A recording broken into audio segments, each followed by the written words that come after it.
Hello, my name is Martin Dawes and I'd like to show you how I use TreatGx to identify medication options for patients who want to stop smoking. Entering some information about the smoking, this patient actually has some elevation in liver enzyme levels. Click the blue button and up come the nicotine replacement therapies, different formulations, the dosages and duration is displayed. But what if this patient had a CYP2A6 status that indicated that they were a normal metabolizer?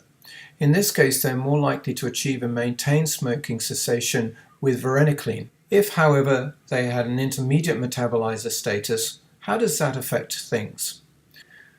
In this case, the patient may benefit from increasing the duration of nicotine replacement therapy to 24 weeks. So let's assume this patient has tried nicotine replacement therapy. Now bupropion is indicated as an option, but the initial dose has already been adjusted for the hepatic function, and the varenicline, this patient may be at an increased risk of adverse drug reaction based on their CYP2A6 status.